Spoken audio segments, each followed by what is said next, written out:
मला असं वाटतं रोहित पवारांचं दररोज वेगवेगळे स्टेटमेंट येतात ते. मी आता तुम्हाला तेच सांगितलं कारण की कोणतेही पुरावे नाहीत आणि अशा पद्धतीचे विधानं करणं अत्यंत चुकीचे आहेत. त्यांच्याकडे या सगळ्या विधानांचा, या सगळ्या बातम्यांचा जे काही पुरावे असतील तर ते त्यांनी समोर मांडावेत.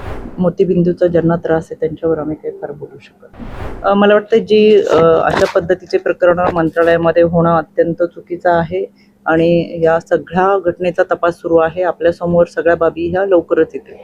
मला असं वाटतं रोहित पवारांचे दररोज वेगवेगळे स्टेटमेंट येतात आहेत. यामध्ये आमचे राष्ट्रीय कार्याध्यक्ष आदरणीय प्रफुल्लभाई पटेल असेल, प्रांताध्यक्ष सुनीलजी तटकरे साहेब यांनी आपल्या सगळ्यांशी अतिशय सविस्तरपणे या विषयाशी संवाद साधलेला आहे. आणि ज्या घटना घडतात आहेत, खरं तर दादांच्या जाण्यानंतर मी वहिनींचं मनापासून कौतुक करेल. आम्हाला त्यांचा अभिमान वाटतोय की चौथ्या दिवशी त्यांनी खऱ्या अर्थानं ती जबाबदारी पेलली.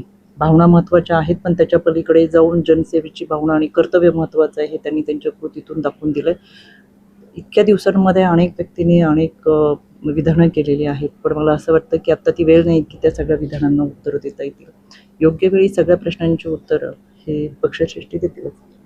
मी आता तुम्हाला तेच सांगितलं कारण की कोणतेही पुरावे नाहीत आणि अशा पद्धतीचे विधानं करणं अत्यंत चुकीचे आहेत. त्यांच्याकडे या सगळ्या विधानांचा, या सगळ्या बातम्यांचा जे काही पुरावे असतील तर ते त्यांनी समोर मांडावेत. मोतीबिंदूचा ज्यांना त्रास आहे त्यांच्यावर आम्ही काही फार बोलू शकत नाही. आम्ही तसं असतं तर मी भंडारामध्ये दुसऱ्यांदा आली आणि वेगळ्या पद्धतीचं सांगायची आम्हाला गरज नाही. आम्ही काम करतो.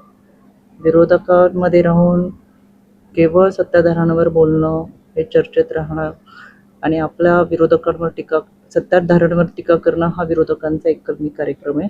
आम्ही काय करतो त्यापेक्षा तुम्ही सत्तेत असताना काय केलं हे तर जनतेला सांगितलं तर मला असं वाटतं ते पण फार महत्त्वाचं आहे. नाही हे खऱ्या अर्थानं मंगळसूत्र काढून किंवा ही गोष्ट चुकीची आहे. पण असं होऊ नये अशा पद्धतीने निश्चित मला वाटतं. याच्यामध्ये 3 आरोपी हे अटकेत आहेत. त्या मुळाशी खोलात जाऊन याची पूर्णपणे चौकशी होईल. राज्य महिला आयोगाच्या वतीनं तपासाच्या सूचना दिलेल्या आहेत.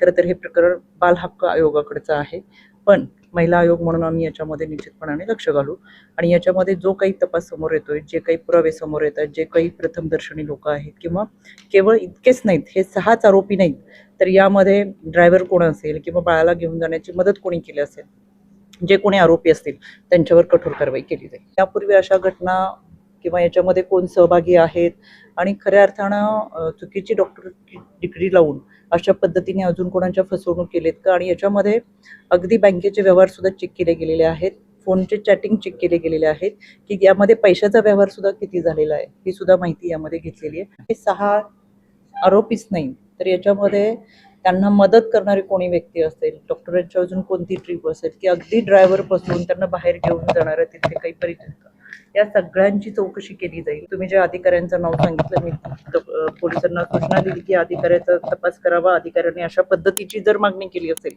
तर त्या अधिकाऱ्याला निलंबित केलं जाईल.